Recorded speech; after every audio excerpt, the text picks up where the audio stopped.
हर खबर पर बाज सी नजर, आपकी, इनकी, उनकी, सबकी खबर पर नजर। सामाजिक समस्याओं का समाधान करने वाला, सभी असावधानियों पर सावधान नजर। पारदर्शी कार्यक्रम सावधान नजर। हर मुद्दे पर आपके अपने चरणजीत सिंह की सावधान नजर।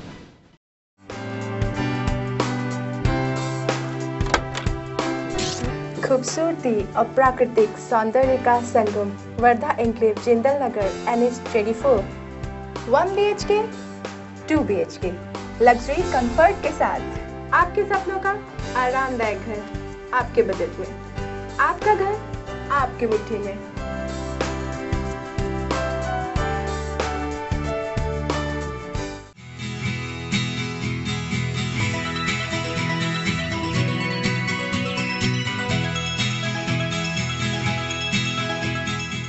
प्यारा एक घर हो, घर में गाड़ी हो, गाड़ी में मेरे संग सारा परिवार हो। मजबूती, सुंदरता आपके बजट में, आपका अपना घर आपकी मुट्ठी में।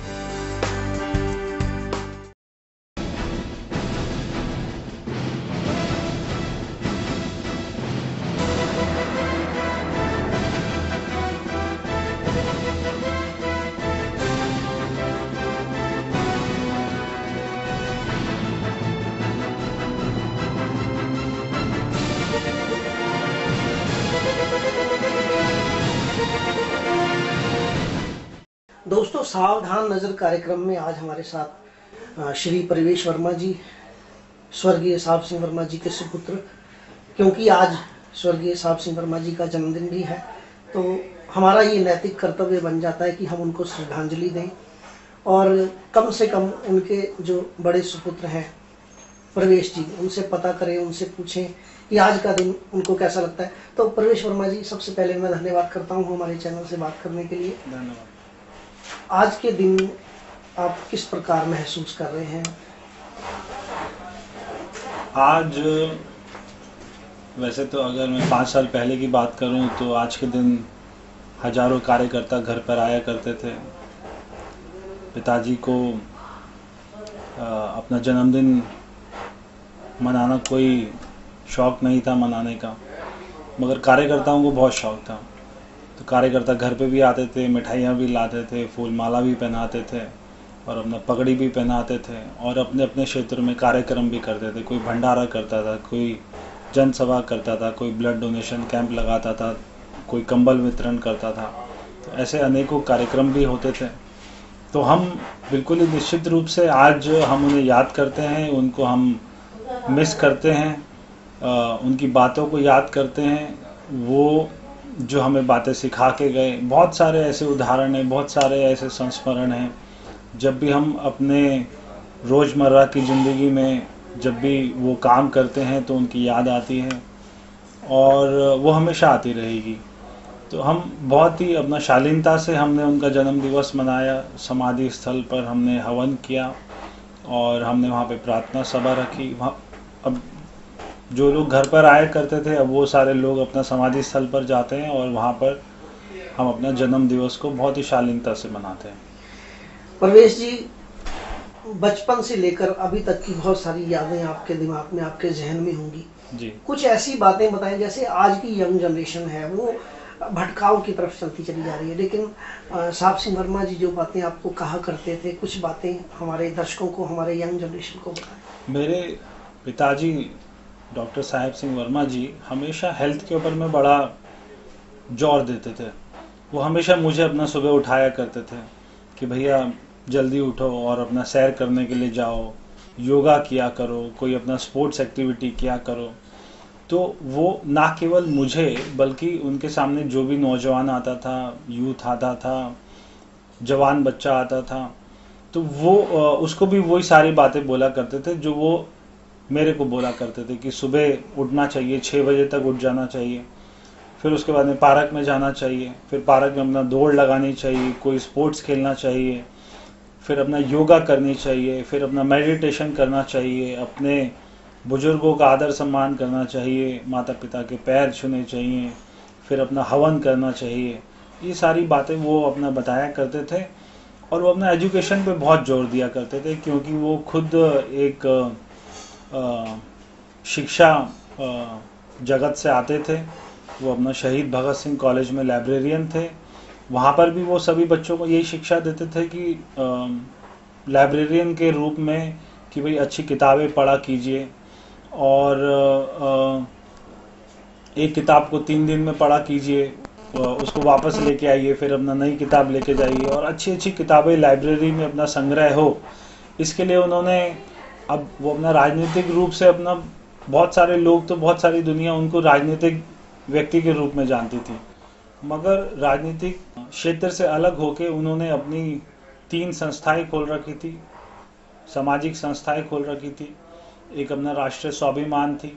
वो राष्ट्रीय स्वाभिमान में पूरे देश में कोई भी अपना राष्ट्रीय आपदा आती थी, जैसे अपना कारगिल का हमारा वार हुआ, उसमें जितने भी शहीद हुए उन सब की विडोज़ को, उन सब की फैमिलीज़ को, जो हमारे मार्टियर्स थे उनकी फैमिलीज़ को, फिर अपना पिताजी ने राष्ट्रीय स्वाभिमान के जरिए 1-1 लाख रुपए नगद दिया। आदरणीय लाल कृष्ण आडवाणी जी ने 1-1 लाख रुपए सभी परिवारों को दिया। तो लगभग 2.5 करोड़ रुपए हमने उन दिनों में सारे परिवारों को दिया। उसके बाद में गुजरात में अर्थक्वेक आया 26 जनवरी, फिर वहाँ पर उन्होंने 2 गांव बसाए। फिर अपना उड़ीसा में साइक्लोन आया, वहाँ पर उन्होंने 4 गांव बसाए। एक उनकी संस्था थी, उसमें दिल्ली के ग्रामीण क्षेत्रों में करीब हमने 120 लाइब्रेरी 120 गांव में चलाई, ग्रामीण अध्ययन केंद्र के नाम से चलाई। वहाँ पर एक अच्छी लाइब्रेरी, उसमें 500-600 किताबों का एक सेट, रोज़ वहाँ पर अखबार, वहाँ पर सिलाई की शिक्षा, वहाँ पर कंप्यूटर की शिक्षा, वहाँ पे और अपना स्किल, सेमी स्किल टाइप के जॉब, वो हम वहाँ के ग्रामीण क्षेत्र के लोगों को अपना सिखाते थे। लिटरेसी प्रोग्राम चलाते थे, जो बच्चों की नौकरियों के लिए इंटरव्यू कॉल्स आती थी, उनको वहाँ पर अपना नौकरी के लिए कैसे अपना प्रिपेयर होके जाना है, क्या अपना सवाल जवाब। तो ऐसी हम अनेकों चीज़ें ग्रामीण क्षेत्र में और अपना देश में, जहाँ पर भी देश को ज़रूरत है या जहाँ पर भी अपना किसानों को ज़रूरत है, ग्रामीण क्षेत्र को ज़रूरत है, वहाँ पर पिताजी ने अपनी संस्थाओं के माध्यम से राजनीतिक क्षेत्र के अलावा भी काम किए। वर्तमान में प्रवेश वर्मा जी, आपके ऊपर बहुत बड़ी जिम्मेदारी है। आप महामंत्री हैं दिल्ली प्रदेश भारतीय जनता पार्टी के। क्या लग रहा है अभी आपको, जैसे देश में जो हालात चल रहे हैं, महंगाई बढ़ती चली जा रही है, लोग इस समय बहुत ज़्यादा व्यथित हैं और परेशान हैं बहुत ज़्यादा, कोई रास्ता नहीं सूझ रहा है, क्या करें, क्या कहना चाहेंगे आप? मैं सोचता हूँ कि जैसे कभी कभी हम भी परिवार में बात करते हैं आपस में कि बहुत दिन हो जाते हैं, बहुत साल हो जाते हैं, कई बार कोई अच्छी खबर सुने। ऐसे ही मैं सोच रहा हूँ कि देश की जो जनता है उसको भी 10 साल होने जा रहे हैं, कोई अच्छी खबर अभी तक देश की जनता ने सुनी नहीं। चाहे वो देश की मजबूती की बात हो, चाहे वो देश का अपना कृषि उत्पादन की बात हो, चाहे वो देश में जो हमारा यूथ है उसकी एम्प्लॉयमेंट की बात हो, चाहे हमारे बिजनेस कम्युनिटी की बात हो। तो किसी भी चीज़ में सोना महंगा होता जा रहा है। गरीब आदमी अपनी बेटी की शादी में अपना सोने की ज्वेलरी नहीं दे सकता, गहने नहीं दे सकता। चांदी 60,000 रुपये हो गई, वो अपना चांदी भी नहीं दे सकता। पेट्रोल महंगा हो गया, डीजल महंगा हो गया, डीजल की वजह से हर चीज़ अपना महंगी होती जा रही है। फिर अपना करप्शन इस देश में बढ़ती जा रही है। तो कोई भी अच्छी खबर इस देश ने बहुत साल हो गए सुने हुए। तो इसलिए मैं निवेदन करना चाहता हूं, जो अपना वर्तमान सरकार है, आपके चैनल के जरिए, जो हमारे देश के प्रधानमंत्री हैं मनमोहन सिंह, उनको चलाने वाली जो सोनिया गांधी जी हैं, यूपीए की चेयरमैन, हमारे युवराज राहुल गांधी जी हैं, इन सभी लोगों से मैं ये निवेदन करना चाहता हूं कि भगवान ने आपको जन्म दिया और इसलिए जन्म दिया ताकि आप, और ये जो जिम्मेदारी दी इसलिए दी कि आप अपना देश के गरीबों की सेवा करें। आपको जितना जीवन में 7 आपकी पुश्तें दाल रोटी खाएंगी, 5 स्टार होटल में भी खाएंगी, इससे भी ज़्यादा अपना 10 गुना पर्याप्त धन आप इकट्ठा कर चुके हैं। इसलिए अब तो कम से कम अपना गरीबों के लिए, किसानों के लिए, युवा वर्ग के लिए, महिलाओं के लिए अब तो कृपया सोचना शुरू कीजिए। इतना धन इकट्ठा करके आदमी कहाँ लेके जाएगा? युवराज राहुल जी तो शादी कर नहीं रहे, तो फिर उनको इस सारे धन की क्या आवश्यकता है? और जो भी उनकी आवश्यकता है वो तो उनके पास में पर्याप्त धन है जो उनके बाप दादा छोड़ के गए। तो अभी इतना धन, इतना करप्शन, इससे क्या होगा? इसलिए देश की सेवा कीजिए, देश को आगे बढ़ाइए। जिस मिट्टी ने आपको जन्म दिया, जिस मिट्टी ने आपको पाला पोसा, उसकी सेवा कीजिए। नरेंद्र मोदी जी का नाम प्रधानमंत्री के तौर पर लिया जा रहा है और गुजरात में जो उन्होंने किया उससे सभी लोग बहुत प्रसन्न हैं और इंटरनेशनल कम्युनिटी भी काफ़ी उनसे प्रसन्न है। क्या कहना चाहेंगे आप? देखिए, नरेंद्र मोदी जी का नाम प्रधानमंत्री के लिए लिया जा रहा है। अब ये ले कौन रहा है? ये देश की जनता ले रही है। मैं सुबह से शाम तक कई महीनों से जहाँ पर भी जाता हूँ, अपने दोस्तों के बीच में जाता हूँ, कोई शादी में जाता हूँ, किसी दुख में जाता हूँ, किसी सुख में जाता हूँ, गांव में जाता हूँ, कॉलोनी में जाता हूँ, कॉलेज में जाता हूँ, यूथ के बीच में जाता हूँ, बुजुर्ग के बीच में जाता हूँ, बच्चों के बीच में जाता हूँ। वो एक ही सवाल पूछते हैं कि नरेंद्र जी, मोदी जी प्रधानमंत्री कब बन रहे हैं? मोदी जी कब आएंगे नई दिल्ली की राजनीति करने के लिए? तो ये हमारा केवल हम ऐसी चर्चा कर रहे हैं, केवल भाजपा ऐसी चर्चा कर रही है, ऐसा नहीं है। आज पूरे देश का बच्चा बच्चा ये चर्चा कर रहा है। जिसने नरेंद्र मोदी की कभी शक्ल नहीं देखी, जिसने नरेंद्र मोदी का कभी भाषण नहीं सुना, जिसने नरेंद्र मोदी को केवल अखबार में देखा, वो नरेंद्र मोदी को प्रधानमंत्री बनने देखना चाहता है। क्योंकि सबको मालूम है कि नरेंद्र मोदी जी का कोई परिवार नहीं है, उनका कोई सेल्फ इंटरेस्ट नहीं है, उनका केवल एक ही इंटरेस्ट है कि वो देश को आगे लेके जाना चाहते हैं, भारत माँ को एक बार दोबारा से बुलंदियों तक अपना पहुंचाना चाहते हैं। यही उनका एकमात्र मकसद है जो हमें लगता है।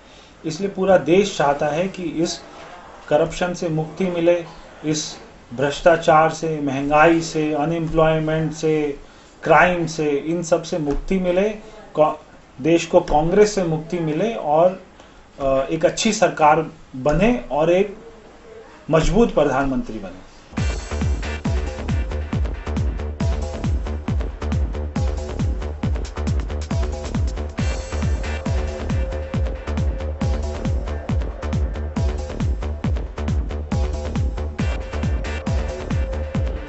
सत्यमाय फिल्म प्रोडक्शन हाउस आज अपनी पहली मूवी आस्था लॉन्च करने जा रहा है।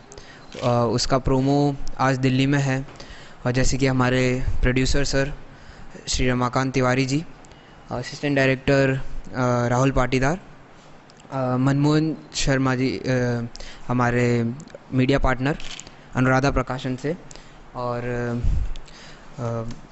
CEO हमारे कंपनी के चीफ एग्जीक्यूटिव ऑफिसर और धर्मेंद्र जी तिवारी, और जैसे कि हमारे चीफ गेस्ट राजीव जी।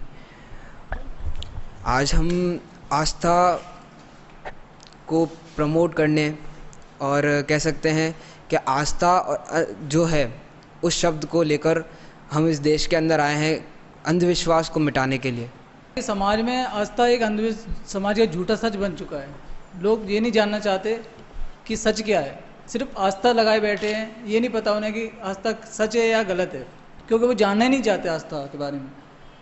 क्योंकि उनके पेरेंट्स ने जो बोला है, आजकल देखो कुछ शहरों में ऐसे लोग हैं जिनके पेरेंट्स बोलते हैं कि हमको बस इसके प्रति श्रद्धा रखनी, लेकिन उनके बच्चे भी क्या करते हैं कुछ लोगों के कि उसके प्रति आस्था बना देते हैं। लेकिन कुछ एजुकेटेड होते जाते, शहर से बाहर चले जाते, तो उन्हें पता है कि सच क्या है, तो वो उस चीज़ को हटके करते हैं और उस चीज़ को ख़त्म करना चाहते हैं।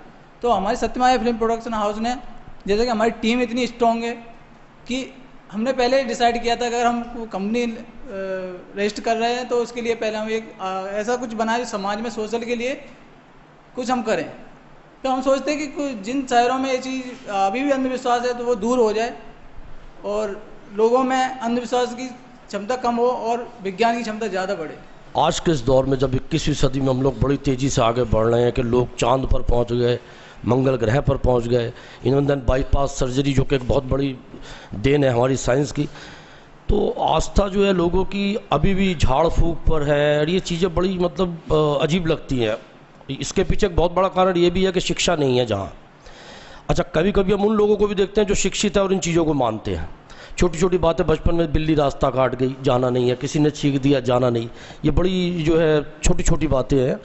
और तो ये जो फिल्म है अपनी आस्था, जिसका टाइटल है, मैं यही समझता हूँ इस पूरी टीम ने इस 40 मिनट की ड्यूरेशन में हमें वो सब दिखाने की कोशिश की है जिसको देख के हमारे हिंदुस्तानियों के जो है मानसिक विचारों में थोड़ा चेंज आना चाहिए।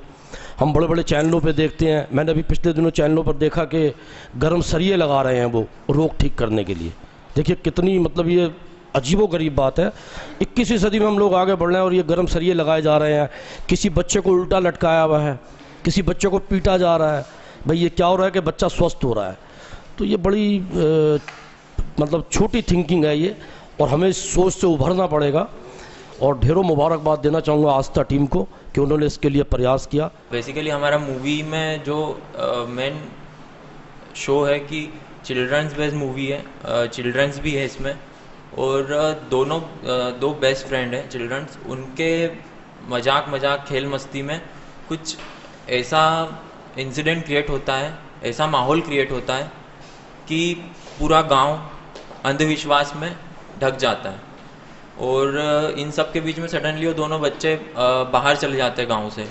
अंधविश्वास गांव में फैलते फैलते शहरों में, स्टेट में, राज्यों में, देश भर, दुनिया भर में इतना अंधविश्वास फैल गया है उनके जो किए गए मजाक से, और लोग उससे मान रहे हैं, करोड़ों लगा रहे हैं। आज भी अगर किसी को सांप काट रहा है तो मेडिकल इलाज करवाने से पहले वहाँ जा रहे हैं, चाहे वो कुछ भी हो। अगर उनकी डेथ हो रही है तो बोलेंगे हाँ भगवान की यही मर्जी थी। गलत ही है। मतलब बस ये सब सोच के हम लोगों ने इसे दूर करने के लिए, एक अंधविश्वास दूर करने के लिए एक 45 मिनट्स का मूवी बनाया। हमारी तमाम मीडिया टीम प्रोमो देखे हमारा, कुछ क्वेश्चंस आपके जो रह गए वो प्रोमो से आपको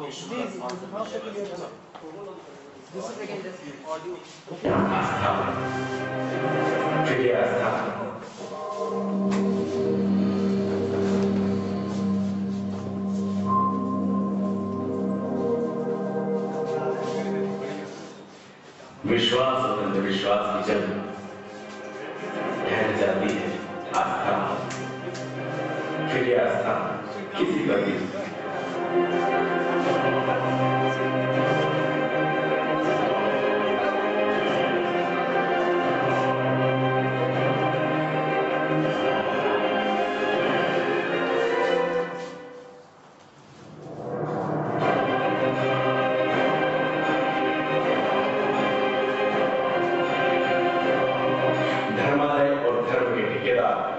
आज इसी तरह अपनी दुकानें चला रहे हैं, और ये तब तक यूं ही चलता रहेगा जब तक हम विश्वास और अंधविश्वास के बीच की महीन रेखा में फर्क करना नहीं सीखें। और ये तब तक यूं ही चलता रहेगा जब तक हमारे दिलों में अंध आस्था छिपी हो।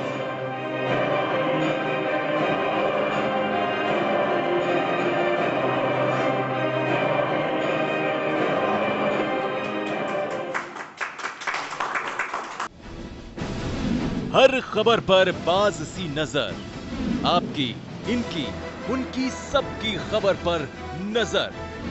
सामाजिक समस्याओं का समाधान करने वाला, सभी असावधानियों पर सावधान नजर। पारदर्शी कार्यक्रम सावधान नजर, हर मुद्दे पर आपके अपने चरणजीत सिंह की सावधान नजर।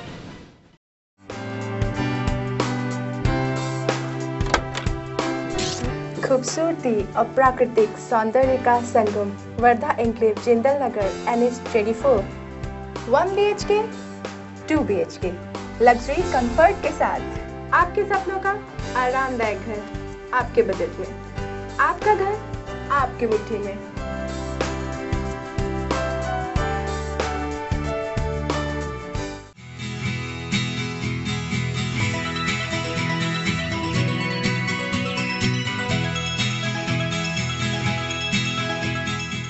प्यारा एक घर हो, घर में गाड़ी हो, गाड़ी में मेरे संग सारा परिवार हो। मजबूती, सुंदरता आपके बजट में, आपका अपना घर आपकी मुट्ठी में।